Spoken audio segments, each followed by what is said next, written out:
Ini cerita pengalaman pribadi gue. Ceritanya, gue tuh sama teman-teman di tongkrongan lagi ngerencanain buat liburan ke Villa Puncak Bogor. Kejadiannya sekitar tahun 2013, total yang ikut 11 orang. Jadi masing-masing satu motor berdua, kecuali Jumadi, dia bawa motor sendiri. Waktu itu, gak semua anak-anak tongkrongan ikut, karena ada sebagian yang berhalangan. Jadi yang bisa ikut cuma gue, Topik, Tony, Icuy, Kuproy, Rizky, Jumadi, Ervan, sama Rudi. Topik sama Tony bawa ceweknya, namanya Mumun sama Mawar. Hari dimana kita bakalan berangkat, kita semua itu sepakat buat berangkat di hari Sabtu malam sekitar jam 10. Alasannya karena si Uci itu masih kerja di hari itu dan pulangnya itu jam 8 malam. Jadi kita nunggulah dia balik, terus istirahat sebentar. Selain itu biar meminimalisir kena macet. Mungkin sebagian orang belum tahu, Jalan Raya Parung itu kan dulunya nggak selebar sekarang. Jadi kalau udah macet, panjangnya tuh bisa sampai beberapa km, apalagi itu kan malam minggu. Karena gue berangkat dari Tangsel, jadi jalur tercepat ya lewat Jalan Raya Parung itu. Mulailah kita berangkat dari Tangsel sekitar jam 10, melar dikit lah ya. Kayak biasanya jam karet.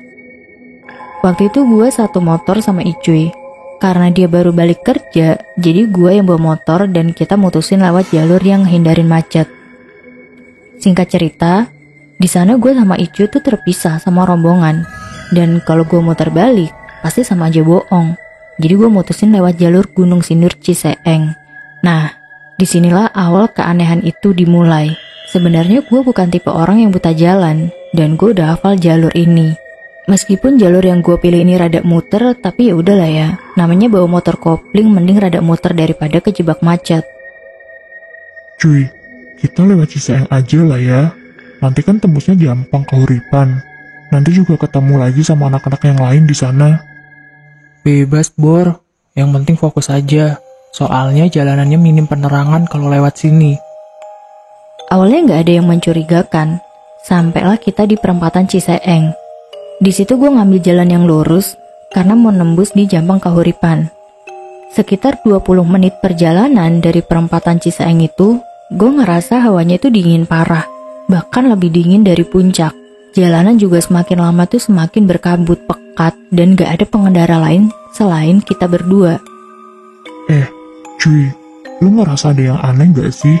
Harusnya kita udah tembus ke Jampang loh ini. Nah, di sini itu Icu nggak nyautin sama sekali. Yang gue khawatirin, takutnya ada begal kalau gue turunin kecepatan. Jadi gue tetap gas aja tuh. Semakin gue terusin jalan itu, gue itu makin gak ngenalin jalurnya. Bahkan gue masih inget banget, jalurnya lika-liku dan banyak tanjakan curam. Beberapa kali gue manggil Icuy, dia cuma diem aja. Gue mulai ngerasa gak beres. Akhirnya gue mutusin muter balik setelah ada 40 menit di jalur itu. Meskipun kabut makin tebel, gue tetap gas motor sekitar 75 km per jam ke arah perempatan Ciseeng. Karena gue yakin juga gak ada kendaraan lain yang pas-pasan sebelumnya. Tiba-tiba gue panik karena di depan gue itu ada truk. Jadi gue tarik tuas rem sampai ban belakang itu slip. Gimana bisa pas-pasan ada truk? Padahal tadi gak ada sama sekali kendaraan lain. Batin gue dalam hati. Sedangkan sepanjang jalan itu, kanan kiri tuh cuma semak-semak dan pohon karet. Di sini gambaran truknya itu yang baknya ngelos datar gitu. Cuma dia lagi ada muatan hebel. Tapi hebelnya itu nggak ada pengamannya dan nggak ada tali yang biasa buat ngikat muatan di truk. Jadi kan hebelnya itu pada jatuh di jalan. Bahaya banget buat pengendara lain. Terus gue mutusin kan buat ngasih tahu ke supirnya kalau muatan itu pada jatuh ke jalan. Bang, itu muatannya pada jatuh di jalan. Tiba-tiba dari belakang itu si Ucu udah histeris. Bor, bantai Bor. Buruan gas. Habisin ngebut. Gue bingung kan. Ini anak dari tadi diem aja, tiba-tiba dia panik. Tanpa pikir panjang, gue ngebut aja lah. Pikir gue mungkin ada begal atau apalah di belakang. Anehnya yang dari tadi gue di jalur itu selama 40 menit, setelah gue muter balik, gak ada 5 menit gue itu udah sampai lagi ke perempatan Ciseeng. Lu tadi kenapa, Bor? Gue tanya lah si Icuy. Kita ngeres dulu aja lah. biarin aja anak-anak yang lain sampai duluan. Kita juga udah tahu ini lokasi villanya. Jangan di sini, Bor. Nanti aja di tempat yang rada rame. Abis itu gue ngambil jalur arah Pasar Parung. Buat kalian yang tinggal di sekitar sini pasti paham jalan yang gue maksud. Gak lama gue jalan, tiba-tiba kayak ada debu gitu, jadi mata gue kelilipan. Akhirnya kita berhenti sebentar buat benerin mata. Selang berapa menit, kita jalan lagi, tapi yang bawa motor itu si Ucuy. Karena gue mau coba telepon anak-anak yang lain. Mau tanya udah sampai mana. Nah anehnya, gue itu gak dapet sinyal. Pikir gue ya udahlah ya, lanjut jalan aja dulu. Sekitar 10 menit, si Ucuy itu nanya. Lah, kok kita tembus di sini, Bor? Ini kan pertigaan Yasmin. Ya udah cuy, itu di depan ada halte. Kita ngeres dulu aja lah. Pas di halte ini, kondisi awalnya itu masih sepi. Di situ baru si Ucuy itu cerita kalau di atas truk yang tadi gua ngasih tahu supirnya, ada sosok perempuan, rambut panjang, matanya tuh gede banget, di atas tumpukan hebel. Lu kenapa tadi, Bor? Kesambet. Gua ajakin ngomong gak disautin. Tiba-tiba lu histeris gitu.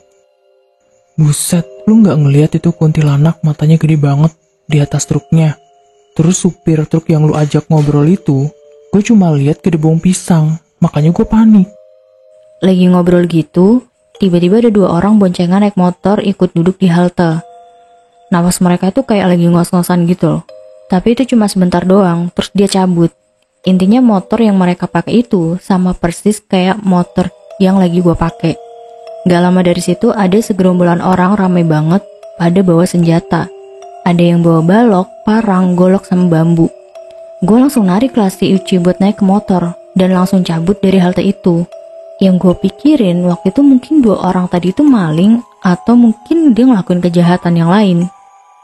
Karena motor gue tuh mirip sama yang sebelumnya, tanpa pikir panjang gue tuh langsung cabut karena takut jadi korban salah sasaran. Meskipun di situ keadaannya gue sama Ucuy tuh masih nyoba mikirin kejadian yang sebelumnya kita alami. Singkat cerita, gue lanjut lagi jalan tuh. Itu gue masih rada ngebut karena takut ada warga yang ngejar. Sekitar beberapa km gue jalan, si Ucuy tuh ngomong. Bor, ini kok anak-anak yang lain ada di belakang kita dah. Yaudah tuh, akhirnya kita minta ngeres dulu di warung jambu. Di situ gue ceritain segala keanehan yang gue sama temen gue alamin selama lewat jalur Ciseeng. Tapi mereka gak percaya sama apa yang gue ceritain. Menurut mereka, gue sama Ucuy itu ada di rombongan itu. Sampai gue tuh nyoba nanya ke si Ucuy tadi itu mimpi atau bukan. Akhirnya kita lanjut ke perjalanan ke villa di daerah Ciloto. Dan sampai ke lokasi itu sekitar jam 2:30. Karena sebelumnya villa itu udah kita booking, jadi kita langsung parkir ke garasi. Sampai di sana kita semua itu nggak langsung tidur, ada yang main games, ada yang ngopi, sedangkan gua, Tony, Mawar, Topik, sama Mumun milih buat foto-foto di halaman villa. Pas di momen ini Mawar yang awalnya semangat buat foto, tiba-tiba dia kayak orang linglung. Abis itu ngajakin kita semua balik ke villa. Akhirnya Topik bilang ke Tony sama Mawar buat duluan aja ke dalam. Mungkin si Mawar kecapean di jalan. Gue sama yang lainnya lanjutlah buat foto. Gak lama, Rizky sama Kupra itu nyusul. Sekitar jam 4, kita semua udah masuk ke villa dan ngunci pintu. Ada juga yang langsung tidur. Nah, gak lama dari situ, tiba-tiba kedengaran ada cangkir yang jatuh dari meja teras. Anak-anak yang masih pada melek cuma lihat-lihatan kan. Gak banyak mikir, gue coba ngintip dari jendela. Di situ gue tuh lihat jelas banget. Satu cangkir itu bener-bener geser sendiri, terus jatuh pecah ke bawah. Gue langsung balik badan dan ngeliat anak-anak yang lain. Rizky sama Ucuy tuh penasaran buat ngeliat keluar. Akhirnya kita bertiga ngintip kan ke jendela itu. Nah, di sini kita bertiga kaget. Masa iya tiba-tiba ada kentongan gelantungan dan itu goyang-goyang gitu. Seolah-olah kayak ada yang dorong. Padahal menurut gue itu berat, bahannya dari kayu. Posisinya ada di depan jendela persis yang ukurannya tuh lumayan jumbo. Bentuknya mirip kayak kepala ondel-ondel, mukanya merah, tapi ada taringnya panjang. Kita semua yakin tadi itu gak ada benda ini. Karena yang cewek-cewek udah mulai ketakutan, dan ada beberapa kejadian aneh lainnya selama di villa itu, kayak ada yang nyalain kompor, terus dari lantai 2 kayak ada suara orang lagi mondar-mandir. keran kamar mandi yang lagi dipakai sama Mumun tiba-tiba nutup sendiri. Akhirnya kita mutusin buat balik aja siang harinya. Satu hari setelah kita balik dari sana, beberapa orang mulai nge-share foto kan selama di villa itu. Nah, disinilah grup itu makin heboh karena ada banyak sosok yang ikut eksis di dalam foto-foto kita. Nah, satu tempat yang paling dianggap angker sama warga sekitar itu lapangan bola yang tepat ada di samping pemakaman. Cuma setelah kejadian itu, Teh Lilis ini udah nggak pernah mau lagi kalau diminta buat nginep ke rumahku. Pas balik ke dalam, dia tuh ngelihat ada sosok sapi putih sambil ngejulurin lidah kayak ular gitu.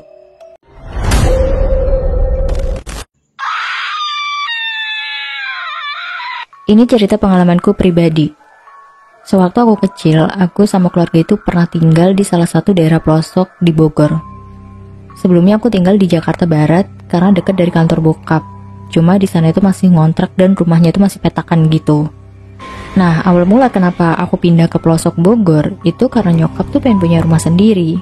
Karena sebelumnya kan masih ngontrak dan sempat tinggal di rumah nenek di Tangerang Selatan. Intinya bokap nyokap itu mutusin buat beli tanah di Bogor karena masih murah. Aku tinggal di sana sekitar tahun 2002. Aku masih ingat banget pas pindah ke sana itu bertepatan sama FIFA World Cup 2002 Korea Japan. Selama aku tinggal di sana, ada seorang pengasuh yang nemenin aku sama dua adikku. Namanya Teh Lilis. Sebelumnya sekedar informasi, di daerah rumahku itu dikenal sebagai tempat yang angker. Bahkan sempat juga jadi tempat acara uji nyali di salah satu acara TV pada masa itu. Abis maghrib pun warga sekitar gak ada satupun yang berani lewat depan rumahku.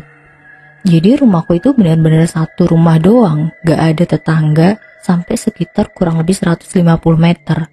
Baru ada bangunan lain, itu pun cuman sekolahan gitu. Sekeliling rumahku cuma ada kebun bambu dan tempat pemakaman umum. Nah, satu tempat yang paling dianggap angker sama warga sekitar itu lapangan bola yang tepat ada di samping pemakaman. Disebutnya lapangan bongkok. Oh iya, karena kondisi ekonomi yang seadanya, waktu itu rumahku cuma dilapisin bilik bambu. Hari pertama aku tinggal di sana, semua itu masih biasa aja dan gak ada yang aneh. Sampai beberapa hari berlalu. Suatu hari, bokap itu harus kerja lembur, jadi hari itu bokap gak balik ke rumah. Akhirnya nyokap kan minta si Teh Lilis ini buat nginep di rumah. Malam itu, gue lagi nonton bola di TV, cuma tiba-tiba gue tuh kebelet buang air kecil. Karena udah tengah malam, jadi tuh aku ngajakin adikku yang pertama, namanya tuh Dais. Tapi aku juga minta dianterin sama Teh Lilis. Cuma karena kamar mandinya jauh dan misah sama rumah, jadi tuh aku buang air kecilnya di depan rumah, di luar gerbang atau pagar gitu. Kebetulan si Dais itu juga kebelet, jadi kita buang air kecil itu sebelahan. Tiba-tiba si Dais sama Teh Lilis ini tuh lari ke dalam. Aku kan kebingungan ya, itu dua orang kenapa? Jadi sampai dalam si Dais ini tuh celananya basah semua. Ternyata sekilas dan samar-samar, aku tuh ngeliat ada dua sosok tinggi besar yang lagi berdiri di depan gerbang rumah. Tapi setiap aku negesin pandangan, sosok itu tuh hilang. Cuma aku kan emang dasarnya skeptis ya, jadi bodo amat lah gak peduli itu apa. Bokap selalu bilang, derajat manusia itu lebih tinggi dari bangsa jin. Jadi aku gak boleh takut sama segala tipu daya setan. Cuma setelah kejadian itu, Teh Lilis ini udah gak pernah mau lagi kalau diminta buat nginep ke rumahku. Beberapa kejadian aneh pun makin sering aku rasain di sana. Beberapa minggu setelah kejadian itu, aku kan lagi main Lego di ruang tamu, sambil bercanda sama adikku si Dais itu, dan Nisa. Waktu itu umurku masih 9 tahun, Dais 5 tahun dan Nisa itu baru 1 tahun. Pas aku lagi mainan, itu sekitar abis maghrib, nyokap lagi nyuci piring di kamar mandi. Singkat cerita, si Nisa ini kan ngelemparin Lego, sampai ada satu Lego yang dia lempar itu ke kamar. Pas aku mau ngambil Lego itu, aku ngeliat ada nyamuk besar banget. Sampai aku tuh ngeliatin, ini tuh beneran nyamuk atau mataku yang salah. Mungkin kira-kira tuh besarnya setelapak tangan orang dewasa, ada di lantai kamar. Aku yang refleks aja ngambil sapu lidi, terus aku langsung pukul itu nyamuk. Dan aku yakin itu kena. Tapi tiba-tiba nyamuk itu hilang dan gak ada bekas apapun. Kebetulan malam itu bokap lembur lagi di kantor. Masih di malam yang sama, ketika aku sama adik-adik itu udah tidur, nyokap bangunin buat sepertiga malam buat sholat tahajud. Pergilah dia ke kamar mandi buat ngambil wudhu. Pas balik ke dalam, dia tuh ngeliat ada sosok sapi putih sambil ngejulurin lidah kayak ular gitu. Tapi rada tembus pandang sih, badannya besar, berdiri di depan pintu kamar. Sampai pintu kamar itu ketutup sama badannya. Cuma waktu itu nyokap gak mau teriak, mungkin gak mau bikin anak-anaknya itu kebangun. Yang dia lakuin ya cuman berdoa sampai sosok itu hilang. Beberapa waktu berlalu selama aku tinggal di sana, adikku sering sakit, terutama Dais. Dia sering sakit dan sering ngalamin kejadian aneh. Pernah juga suatu hari dia tuh lagi main di halaman. Tiba-tiba dia tuh hampir nginjek ular, ukuran tuh lumayan besar, tapi setelah itu dia sakit. Demam sampai sekitar 2 minggu. Waktu dia sakit, dia sering histeris. Dia selalu ngeliat ada makhluk raksasa di lapangan bongkok yang setiap langkahnya itu selalu membuat dentuman keras yang bikin telinganya itu sakit dengernya. Setiap hari kami ngelewatin kejadian aneh itu. Bahkan waktu gue pulang aja sekitar jam 8 malam, ya namanya di pedalaman jam segitu tuh udah bener-bener sunyi. Buat ke rumahku itu harus ngelewatin rimbunnya pohon bambu sendirian tanpa ada penerangan di jalan itu. Samar-samar aku tuh ngelihat di sudut penglihatanku ada sepasang mata besar yang lagi merhatiin aku dari rimbunnya pohon bambu. Akhirnya aku lari kan sekuat tenaga sampai ke rumah yang jaraknya itu masih 200 meter. Setelah itu Dais kan udah mulai sehat dan udah bisa main. Pernah suatu hari ada teman-teman itu lagi pada main ke rumah. Kebetulan hari itu juga lagi libur sekolah. Jadi mereka tuh datang dari pagi. Singkat cerita, gue main bola lah sama teman-temanku ini di samping rumah. Karena si Dais masih kecil, jadi tuh dia nggak mungkin ikut main bola. Dia cuma tukang ngambilin bola di belakang gawang. Sekitar jam 10, turun hujan deras tuh, teman-teman udah langsung pada bubar. Nah, aku sama Dais itu mutusin buat main hujan-hujanan berdua. Pas lagi seru, Dais ini lari ke arah pohon bambu, dan aku pun gak ada pikiran aneh. Ya namanya anak kecil main hujan-hujanan, pikirku waktu itu. Tapi seketika si Dais itu teriak dan nangis kejer di deket pohon bambu. Tatapannya itu ke salah satu titik di pohon bambu itu. Cuman waktu itu aku gak ngeliat apa-apa. Aku kan nanya, kenapa? Dia juga cuma nangis histeris. Ya udah kan, akhirnya aku ngajak pulang lah. Tapi badannya itu kaku, bener-bener kayak manekin, tapi sambil nangis kenceng. Ya udah mau nggak mau, aku gendong lah ke rumah. Pas aku gendong, badannya itu masih tetap kaku banget. Terus sampai di rumah langsung dimandiin air hangat sama bokap. Disuruh selimutan sambil minum teh hangat. Itu pun dia masih sesenggukan. Baru deh habis itu ditanya, kenapa, lihat apa, dan ada apa. Habis itu dia ngejelasin, katanya pas lagi hujan itu ada salah satu temanku yang manggil dia dari kebun bambu. Padahal kan emang jelas banget yang lain itu udah pada pulang semua. Nah, disamperin lah sama si Dais. Pas sampai di kebun bambu yang dia lihat, ada sosok pocong tinggi besar, wajahnya hancur, matanya keluar. Itu yang bikin dia tuh histeris ngelihatnya. Bahkan sampai sekarang pun dia masih ingat jelas kejadian waktu itu yang mungkin gak bakal dia lupain sampai kapanpun. Buat gambaran, dari kejauhan view rumahku itu backgroundnya pegunungan Salak yang kelihatan jelas siang maupun malam. Apalagi kalau cuacanya tuh cerah. Suatu malam, aku sama bokap itu tidur di ruang tamu karena habis nonton bola. Sekitar jam 3 pagi dari balik bilik kedengeran suara perempuan ketawa cekikikan. Bokap langsung refleks dong karena emang posisinya di sebelah telinganya banget.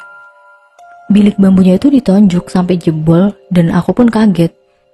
Aku sama bokap itu langsung keluar bawa lampu senter dan ngecek sekeliling rumah tapi nggak ada apa-apa.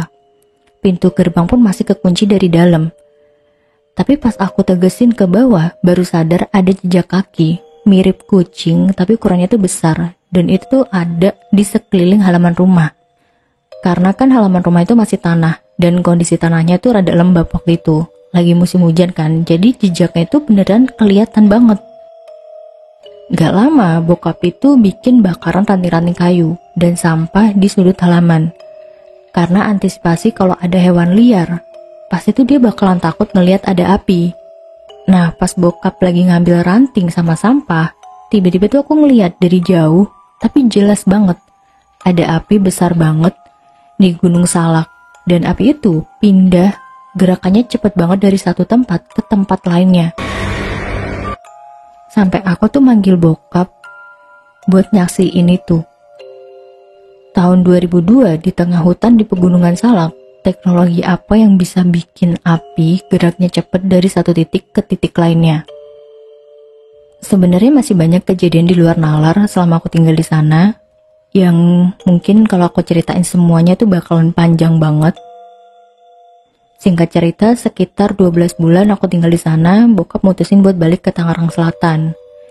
Karena selain kerjanya di Jakarta Barat, jadi jaraknya yang jauh banget kalau harus bolak-balik Jakarta Bogor tiap hari. Belum lagi kondisi jalan di sana waktu itu parah banget, udah kayak abis ketiban meteor. Kalau malam itu gak ada penerangan sama sekali, sepanjang jalan cuma hutan perkebunan karet dan rawan begal.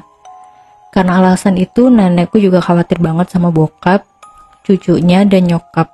Jadi kita semua disuruh balik ke Tangsel. Sekitar pertengahan 2003, kami pindah ke Tangerang lagi dan segala kejadian aneh itu udah gak pernah kita alamin. Setelah aku pindah dari sana, beberapa kali lokasi lapangan bongko itu dijadiin tempat uji nyali dan salah satu acara TV pada waktu itu. Terlepas acara itu settingan atau enggak, aku udah pernah ngerasain pengalaman unik selama tinggal di sana. Meskipun sampai sekarang, aku tetap skeptis sama hal mistis. Sekian pengalaman pribadiku, kalau kalian punya cerita, kalian bisa kirim juga.